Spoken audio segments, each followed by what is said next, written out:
ప్రభుత్వం అధికారంలోకి వచ్చిన సుమారు ఈ సంవత్సరం రోజుల్లో ఏ ఒక్క వర్గానికి న్యాయం జరగలేదు అనేది ఈరోజు ఈ రాష్ట్ర ప్రజలు యొక్క ఆవేదన. రైతులకు కావచ్చు, విద్యార్థులకు కావచ్చు, మహిళలకు కావచ్చు, బీసీలకు కావచ్చు, కూటమి ప్రభుత్వం అధికారంలోకి రావడానికి ప్రధానంగా ఏదైతే ప్రామిస్ చేశారో సూపర్ 6 పథకం అని, సూపర్ 6 పథకాల ద్వారా అన్ని వర్గాలకి న్యాయం చేస్తామని హామీ ఇచ్చి అధికారంలోకి వచ్చిన తర్వాత సాకులు చెప్తూ పూర్తిగా ఏ ఒక్క పథకము కూడా అమలు చేయలేని పరిస్థితుల్లో ఈరోజు ప్రభుత్వం ఉంది. రైతులకు మంచి చేయాలని కానీ, విద్యార్థులకు కానీ, నిరుద్యోగుల సమస్యలకు సంబంధించి కానీ, ఏ ఒక్క వర్గానికి రాష్ట్ర అభివృద్ధికి సంబంధించి కానీ కృషి చేయడం లేదనేది ఈరోజు స్పష్టంగా కనబడుతోంది. ఈరోజు మహిళలకు ఉచిత ప్రయాణం చేయడానికి ఉచిత బస్సు సౌకర్యం కల్పిస్తానన్నారు.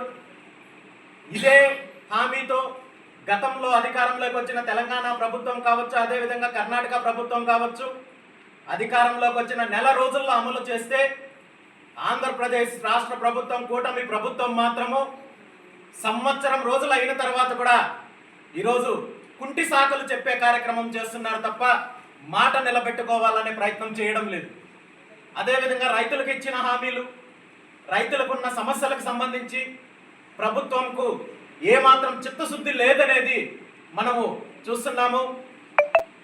ముఖ్యంగా ఈ రాష్ట్రంలో ఉన్న పెండింగ్ ప్రాజెక్టులు పూర్తి చేయాలి, రైతులకు సాగునీరు అందించాలి, తాగునీటి విషయంలో న్యాయం చేయాలనే ఆలోచన ఏమాత్రం లేకుండా కేవలము ప్రాజెక్టులను అడ్డం పెట్టుకొని అవినీతి చేసే కార్యక్రమం మాత్రము జరుగుతోంది. దీని మీద గతంలో బడ్జెట్ కేటాయింపుల్లో మనం చూసినట్టయితే స్పష్టంగా ఈ విషయము మనకు అర్థమవుతోంది. రైతులకు సంబంధించి సూపర్ 6 పథకంలో అమలు చేయకపోగా ఈ రాష్ట్రంలో ఉన్న అనేక రకాలైన పెండింగ్ ప్రాజెక్టులను పూర్తి చేయడానికి ప్రభుత్వం ఏమాత్రం ముందుకు రాకుండా కేవలం పబ్లిసిటీ కోసము ఒక్క పోలవరం అంశాన్ని మాత్రమే ముందుకు తీసుకొని వస్తోంది.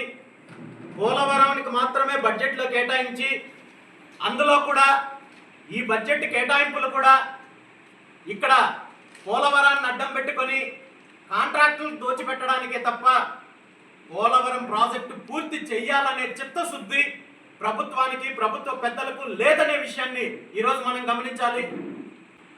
పోలవరంతో పాటు రాష్ట్రంలో అనేక రకాలుగా మిగిలిన ప్రాజెక్టులు ఎన్నో పెండింగ్లో ఉన్నాయి.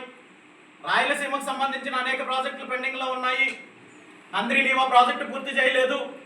అదేవిధంగా ప్రకాశం జిల్లాకు సంబంధించి వెలుగొండ ప్రాజెక్టు సుమారు 3 జిల్లాలకు సాగునీరు, తాగునీరు అందించే పరిస్థితి ఉంటే వెలుగొండ ప్రాజెక్టుకి కూడా కావాల్సిన నిధులు కేటాయించకుండా దీని మీద సాకులు చెప్పే కార్యక్రమం చేస్తున్నారు.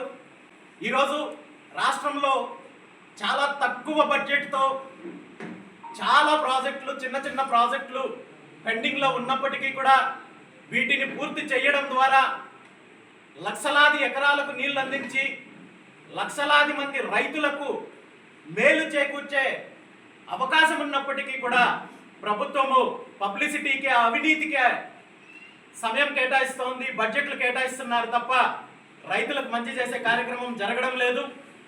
అన్ని వర్గాలకు న్యాయం చేస్తామని సూపర్ 6 హామీలు మేము అమలు చేస్తామని చెప్పి అధికారంలోకి వచ్చిన తర్వాత వీటన్నింటినీ పక్కన పెట్టి కేవలము అవినీతి చేసే కార్యక్రమానికి, అదేవిధంగా గత ప్రభుత్వంలో జరిగిన అవినీతిలో భాగస్వామ్యం కోసము కూటమి పెద్దలు, అధికారంలో ఉన్న వాళ్ళు ప్రయత్నిస్తున్నారు తప్ప ఈ రాష్ట్రంలో రైతులకు కానీ, విద్యార్థులకు కానీ, నిరుద్యోగులకు కానీ, మహిళలకు కానీ న్యాయం చేసే పరిస్థితి లేదు. ఈరోజు రాష్ట్రంలో శాంతి భద్రతల విషయంలో చూసినట్టయితే గత ప్రభుత్వం హయాంలో ఏదైతే దాడులు జరిగాయో, హత్యలు జరిగాయో, అత్యాచారాలు జరిగాయో అదే విధానాన్ని ఇప్పుడు కొనసాగిస్తున్నారు.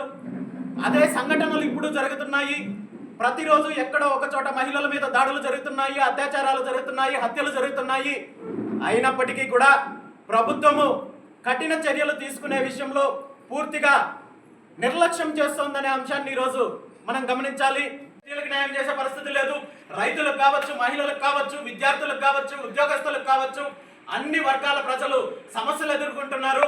అధికారాన్ని అడ్డం పెట్టుకొని వీళ్ళు దోపిడీ చేస్తున్నారు, వేల కోట్ల రూపాయలు అవినీతి చేస్తున్నారు తప్ప ఈ రాష్ట్రంలో పరిస్థితులు మారలేదు. కాబట్టే ఈరోజు ఒక ప్రత్యామ్నాయ రాజకీయ పార్టీ అవసరం ఉంది, ప్రత్యామ్నాయ రాజకీయ వ్యవస్థ అవసరం ఉంది, ప్రజా రాజకీయం దిశగా ఈ రాష్ట్రంలో అడుగులు ముందుకు వేయాల్సిన అవసరం ఉంది. కాబట్టి భారత చైతన్య యువజన పార్టీ ఆవిర్భావం జరిగింది. ఎన్నికలకు ముందు పార్టీ ఆవిర్భవించినప్పటికీ కూడా ఎన్నికలకు ముందు తక్కువ సమయం ఉండడం వల్ల పార్టీ నిర్మాణాన్ని చేపట్టలేకపోయాము.